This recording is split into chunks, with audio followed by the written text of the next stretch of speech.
हाय। Daily answer writing के आज के क्वेश्चन को देखते हैं।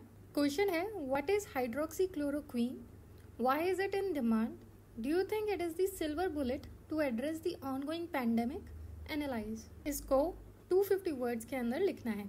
सभी का अपना अपना तरीका होता है क्वेश्चन को अप्रोच करने का और क्वेश्चन को राइट करने का, लेकिन यहाँ पे हम बेसिक अप्रोच को लेंगे जो सभी के लिए सुइटेबल हो, सभी को एक ही लेवल की लर्निंग पर रख कर देखेंगे। बेसिक अप्रोच कहती है कि किसी भी आंसर को अगर अटेम्प्ट करना है तो सबसे पहले उसका कंटेक्स्ट को जाने। कंटेक्स्ट का मतलब वो किस ब्रॉड टॉपिक से क्वेश्चन को फ्रेम किया गया है, और फिर उसके बाद हम डायरेक्टिव वर्ड्स देखेंगे कि उस ब्रॉड टॉपिक के अंदर भी हमें किस डायरेक्शन के अंदर इस क्वेश्चन का आंसर सोचना है।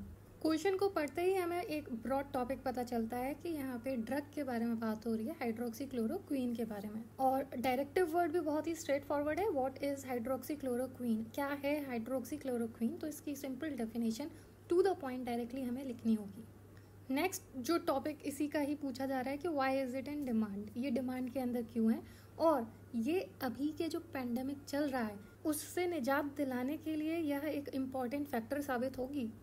अब इन सब चीज़ों को एनालाइज करना है। एनालाइज मतलब इसके अंदर हमें सारे पर्सपेक्टिव्स दिखाने पड़ेंगे, बेसिकली पॉजिटिव एंड नेगेटिव, और एक बैलेंस्ड ओपिनियन हमें अपनी फॉर्म करनी होगी। तो इस पॉइंट पे हमें पता चल गया कि हमें ब्रॉड टॉपिक हाइड्रोक्सी क्लोरोक्वीन के बारे में बात करनी है, और इसके साथ में जो डायरेक्टिव वर्ड दिया गया है एनालाइज, और इसके साथ में सब क्वेश्चंस भी हैं, क्वेश्चंस के भी सब पार्ट्स हैं। व्हाट इज हाइड्रोक्सी क्लोरोक्वीन, हमें इसी फ्लो के अंदर आंसर लिखना होगा। कंटेक्स्ट को समझने के बाद बात करते हैं कंटेंट की, क्योंकि एक बार अंडरस्टैंडिंग हमारी आ जाती है कि क्या किस टॉपिक के बारे में सोचना है, तो फिर हमारा दिमाग हर डायरेक्शन से उसी टॉपिक के बारे में इंफॉर्मेशन गैदर करने लग जाता है।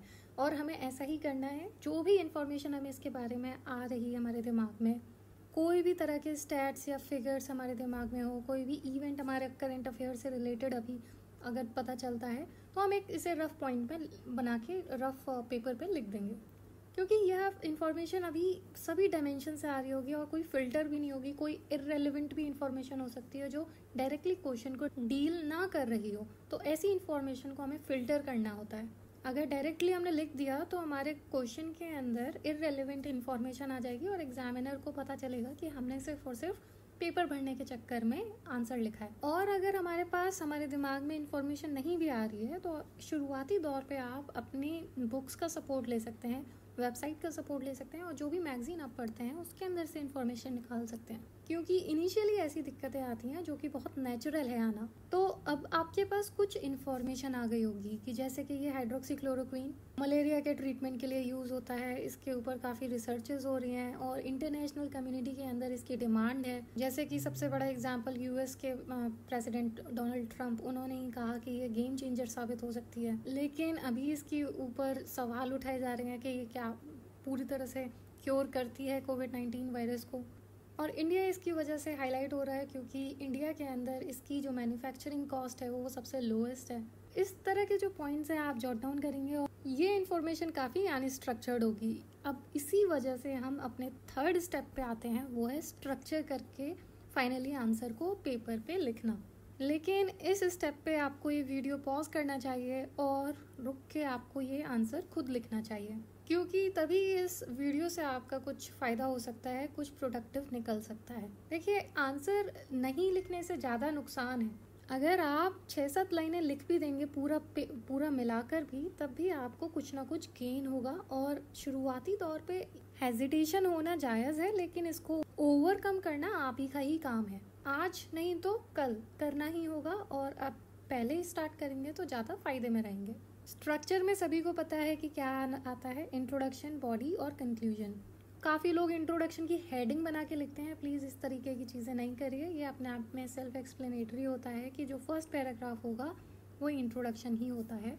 आइए फिर देखते हैं कि जो भी अभी हमने अप्रोचेस के अंदर देखा है उसको फाइनली अप्लाई करेंगे तो हमारा आंसर किस तरीके का दिखेगा। बात करेंगे सबसे पहले इंट्रोडक्शन की। इंट्रोडक्शन के अंदर हम वैसे ही डील करेंगे जैसे क्वेश्चन ने पूछा, क्योंकि वही उसकी डिमांड है। इससे अगर हम डिविएटेड हुए तो हमारे मार्क्स भी डिविएट हो जाएंगे। इंट्रोडक्शन कुछ इस तरह है, hydroxy chloroquine is a medication used for the prevention and treatment of certain types of malaria, specifically chloroquine sensitive malaria. तो यहाँ पे साफ पता चल रहा है कि व्हाट इज़ हाइड्रोक्सीक्लोरोक्वीन। हमने उसका आंसर दे दिया कि हाइड्रोक्सीक्लोरोक्वीन एक मेडिकेशन है जो कि सर्टेन टाइप के मलेरिया को के ट्रीटमेंट के अंदर यूज़ की जाती है। आगे हमने एक लाइन अपने करंट अफेयर से रिलेट करके लिख दी जिससे कि इसके अंदर एक एज मिले। Recently, the government of India banned export of hydroxychloroquine with immediate effect to ensure sufficient availability of medicine in the domestic market due to coronavirus pandemic. Answer की इस लाइन को पढ़ते ही ओवरव्यू पता चल रहा है कि अंदर क्या आने वाला है। अभी इसके अंदर कुछ क्लियर नहीं है, लेकिन एक तरीके का ओवरव्यू मिल गया कि हाँ, गवर्नमेंट ऑफ इंडिया ने हाइड्रोक्सीक्लोरोक्वीन का एक्सपोर्ट बैन कर दिया था जिससे कि हमारे डोमेस्टिक मार्केट में इस मेडिसिन की कमी ना हो। अब जैसे कि जो नेक्स्ट क्वेश्चन जो सब पार्ट है इस क्वेश्चन का वो है why is it in demand. अब उसको हम पॉइंटमेंट एड्रेस कर सकते हैं, reasons for HCQ in demand. पहला पॉइंट जो लिखा है वो रिसर्च को सोर्स बना के लिखा गया है जिससे कि आंसर के अंदर वेट पड़े कि हमने अपनी तरफ से चीज़ें नहीं लिखी हैं। तो ये जो जर्नल है इन्होंने टेस्ट किए थे जिसकी वजह से इनको पता चला कि जो कोविड-19 को ख़त्म करने के लिए ये ड्रग काफ़ी फ़ायदेमंद है, लेकिन यह स्टडी अभी कंक्लूसिव नहीं है, इसका अभी कंक्लूजन नहीं निकला है। इसलिए अगर इस तरीके की स्टडी हुई है और इस वजह से इसकी डिमांड में इजाफा हुआ है। दूसरा रीज़न है ICMR का। उन्होंने डॉक्टर्स को अलाउ किया है कि जो भी हाउस होल्ड हैं, जो कोविड-19 पेशेंट्स के जो भी हाउस होल्ड्स हैं उनके अंदर ये ड्रग को प्रिस्क्राइब कर सकते हैं। इस तरह की एडवाइजरी देने के कारण क्या हुआ कि जो भी पेशेंट्स थे और हेल्थ केयर प्रोफेशनल्स हैं उन्होंने इस ड्रग को अपने स्टॉक पाइल करना शुरू कर दिया, इकट्ठा करके रखना शुरू कर दिया। सिर्फ डोमेस्टिक ही नहीं, हमारे इंटरनेशनल सिनेरियो के अंदर US ने इसको गेम चेंजर बताया और जिसकी वजह से इसकी जो डिमांड है वो काफ़ी हाई हो गई और साथ में फिर दूसरी कंट्रीज़ भी इसकी डिमांड करने लगी और एज अ रिजल्ट इंडिया ने HCQ दूसरी कंट्रीज़ को भी एक्सपोर्ट किया। यहाँ तक तो हमने बात कर ली कि why is it in demand. अब अगर आप क्वेश्चन को दोबारा पढ़ेंगे और आपको पता चलेगा कि अभी भी एक सब पार्ट बचा है आंसर देने के लिए, और वो ये है कि do you think it is the silver bullet to address the ongoing pandemic. उसका आंसर हम बैलेंस्ड होकर देंगे क्योंकि अभी तक कोई फुल प्रूफ चीज़ें नहीं मिली हैं जिसमें कहा जा सकता है कि कोविड-19 को उसको डील करने के लिए बहुत ही ज़्यादा इफेक्टिव है या इसको हम ओपनली प्रिस्क्राइब कर सकते हैं। तो the researchers hasn't been conclusive about the efficacy of the drug. However the clinical researchers from various countries express positive results. If it proves right, then it can surely be a silver bullet to address the coronavirus pandemic. तो हमने भी यही answer दिया कि अभी researchers कह नहीं रही हैं कुछ भी, और अगर क्लिनिकल ट्रायल्स के अंदर या ड्रग अच्छी साबित हुई, इफेक्टिव साबित हुई, तो श्योरली कि ये सिल्वर बुलेट हो सकती है। इस स्टेटमेंट को सपोर्ट करने के लिए हमने कुछ पॉइंट्स दिए कि जो ड्रग है वो SARS-CoV-2 के अगेंस्ट कुछ एंटीवायरल एक्टिविटी एक्सप्रेस करती है। साथ में दूसरा पॉइंट दिया कि जो चाइनीज़ रिसर्चर्स हैं उन्होंने भी इस तरीके का रिजल्ट दिया है कि कोविड-19 के जो पेशेंट्स हैं अगर उन्हें इस तरीके का ड्रग दिया जाता है तो उनकी रिकवरी थोड़ी फास्ट हो जाती है, स्पेशली वो पेशेंट जो निमोनिया से सफ़र होते हैं। फ्रांस के अंदर भी इस ड्रग के ऊपर जो एक्सपेरिमेंट्स हुए थे उसके अंदर कुछ इस तरीके के रिजल्ट निकले हैं और इसी वजह से एक्सपर्ट्स का कहना है कि हमें और टेस्ट करने चाहिए इस हाइड्रोक्सीक्लोरोक्वीन के ऊपर जिससे कि हमें कोविड-19 का क्योर मिल सके।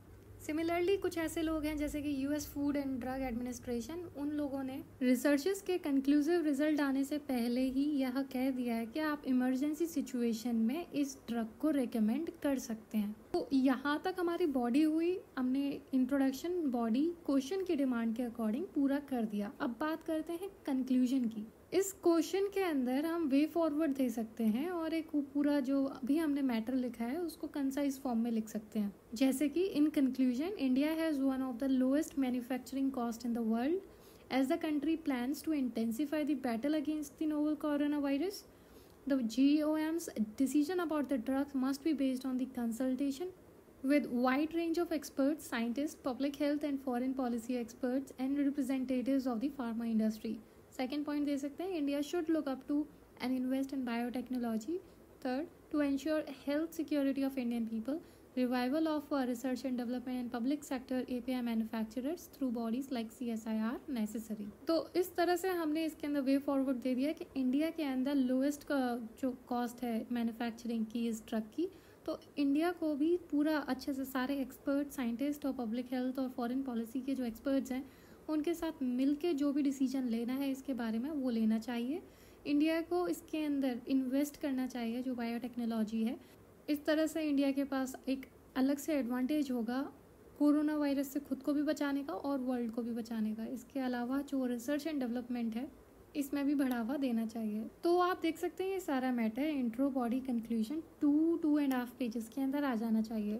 इसके अलावा यहाँ तो पूरे फुल सेंटेंसेस में दिया गया है, लेकिन अगर हम जब एक्चुअल में लिखते हैं तो यहाँ पे बहुत ही पॉइंट वाइज में कंसाइज फॉर्म में लिखते हैं जिससे बात भी कन्वे हो जाए और टाइम भी बच जाए। एक्सपीरियंस लोग इसके अंदर अलग अलग तरीके अपनाते हैं, जैसे कि वो इसके अंदर डायग्राम, फ्लो चार्ट्स ऐड करेंगे। पर यहाँ पे एक जो बेसिक चीज़ है जो ध्यान रखनी है वो यहाँ पे अंडरलाइन करना होता है जो भी कीवर्ड्स होते हैं जिन पर एग्जामिनर का अटेंशन दिलवाना होता है।